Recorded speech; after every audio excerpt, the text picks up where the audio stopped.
Varst du?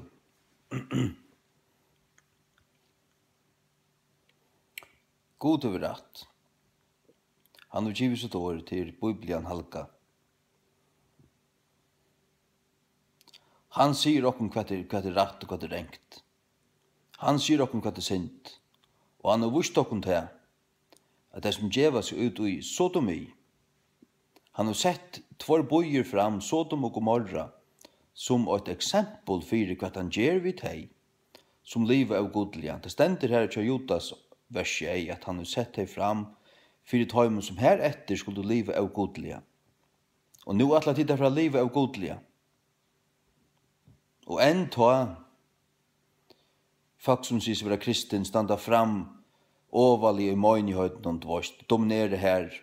Her var lengst siden tråka menn som er bostur, jeg har ikke gjøre nekastane. Ikke gjøre nekastane, slipper ikke fram med et nekastane. Slutt ikke kloddar standa og dominere og styre her, dvorst. Og sier til at, ja. Nei. Teir født så løsner. Hvis du sier du at teir født så løsner, så gjør du det innpass. Da heldur du egentlig vitt du. Du tenker sint du. Man tenker ikke sint i nekrant du. Nei.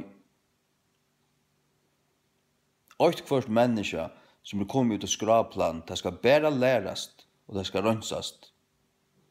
Det skal rønsast. Det er hva det skal. Så sier vi et menneske, og det sier seg være homoseksuelt og fødsåløs, så sier til noe helvedes lign. Det passer iver høverst, det er Satan fyllte vi.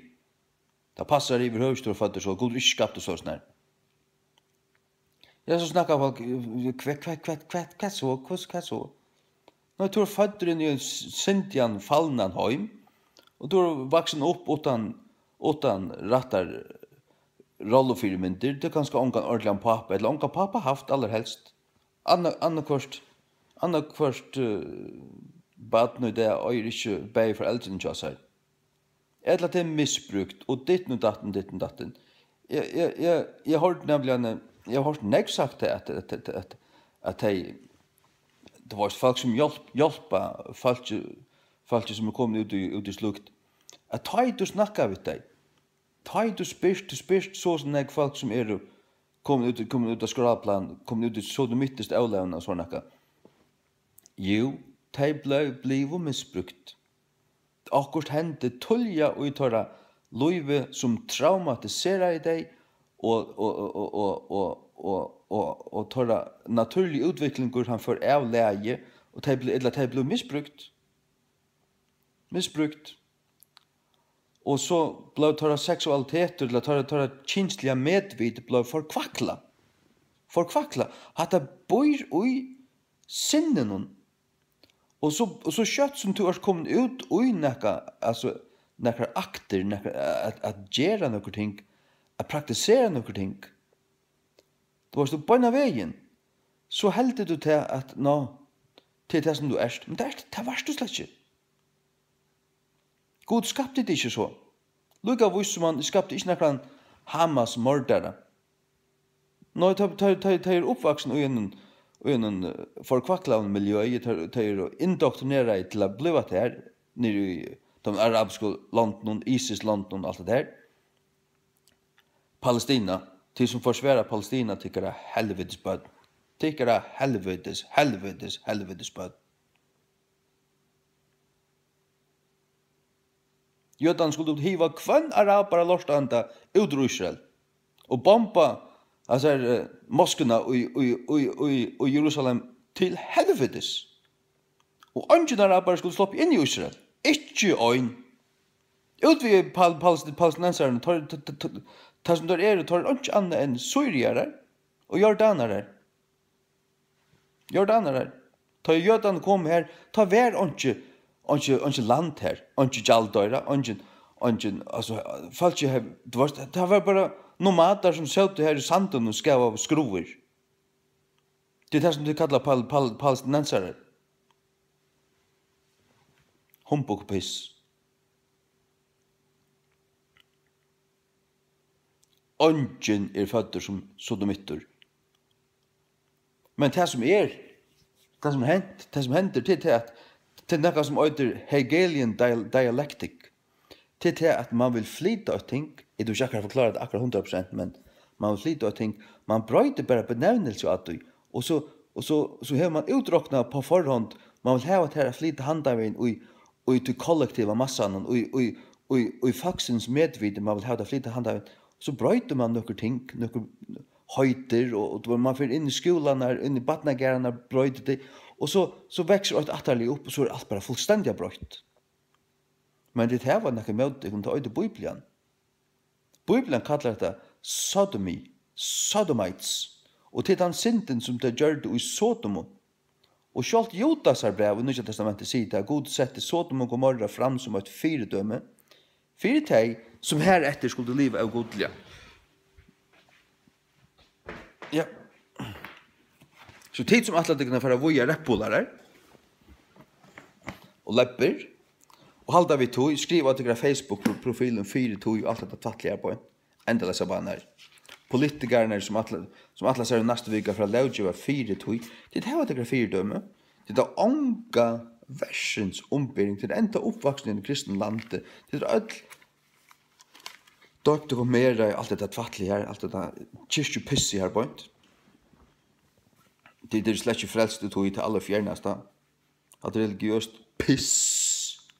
Hva det er? Judas, Shay. Even as Sodom and Gomorrah and the cities about them in like manner, giving themselves over to fornication and going after strange flesh, are set forth as an example, suffering the vengeance of eternal fire. Ja. Sett det fram som en fyrdømme. Ja. God og vurstikon. Hva han gjør. Ja. Ja. Det er ånka ombering. Ånka ombering. Evangeliet lever rundt om alt førre land.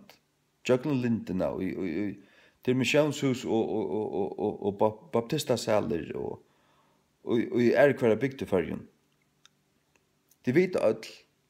Det er alt hårst Guds ord, alt ikke er lov, og lykke vende det til kun fra Herren. Vende det kun fra Herren. Og skøyd ikke om frelsene. De får verre refsing enn de finner i Gamla testament. De får verre refsing enn jødene finner. De får verre refsing enn Sodom og Gomorra. Herren sier det at døma det skulle de som tvørst vi opprørstene ta i døma det skulle være. Sodom og Gomorra skulle dømfedla Sidon og Tyrus og Kapernaum. Ja. Og Ninevitane skulle dømfedla det i østene. De vende om, de var kavhøyden høytningar, men de vende om. Og de Sodom og Gomorra visste jo ikke, men de hadde givet seg ut til at her, og god dømte det, lukka. Men tid vita, og tid høyra, og bare avvære i, og de vende at blinde eia til, og til deiv og øyra, og til spenna i møte, og her var hårst, de får strengare refsing. Hebreer brev 2, fra 8. Therefore we ought to give the more earnest heed to the things which we have heard, lest at any time we should let them slip. For if the word spoken by angels was steadfast, and every transgression and disobedience received a just recompense of reward, how shall we escape if we neglect so great salvation, which at the first began to be spoken by the Lord, and was confirmed unto us by them that heard him? Lad meg lese det første King James, Bjørn.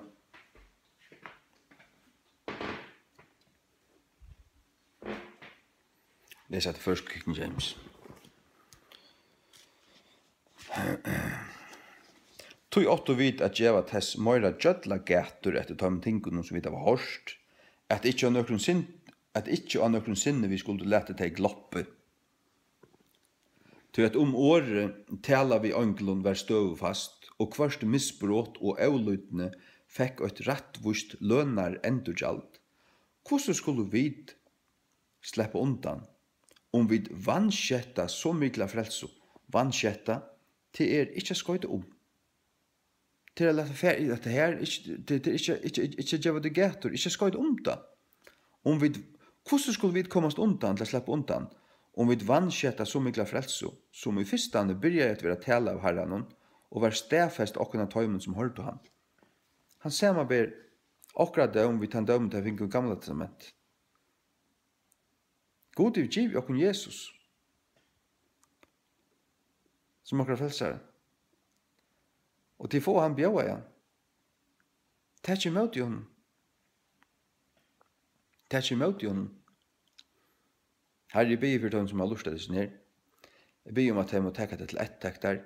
Jeg ber om fire tøyner kyrkje og fergen de frelste og de kristne. At de må ha ljøs og salt i seg. Ikke lust etter heimsens rødden, men fordjupa seg og søkke seg ned til et år og vaske seg. Ikke i at seg helvedes pervertere av Bibelen til Dahl og Victor, men i førske King James. Hva som måler men i førske King James og lese det et år rønt og rett, her som det øyde sodomitter og ikke kallskøtja. Som et satans år, totalt pervertering, men det lese til et røyne år, tog et røyne år, og varvøyda det, og elska det, og liva det, og øttast til. Og elska denne lev, gav meg denne lev i hjertan, og heva anstikt fyrir synd, særlig at hun ringast og synden i bøgjene, som sjálv strikan, som tar et samfunnet gonger iver tar det oppgivet av ter, trudja fyrir, sambars, romerbrevnen 8, til eviggivet, du gjev det opp, dømeren boja bæra. Og vi også nå om at fyrtammen avfrelste som hitjettes ned, gjør dem omvending til frelse, Herre. Gjør dem omvending til frelse. Lett å komme synda nei, og bøyja sånne knø, og teke møte ter.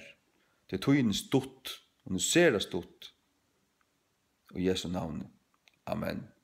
Jeg sier meg hva du vilt. At det.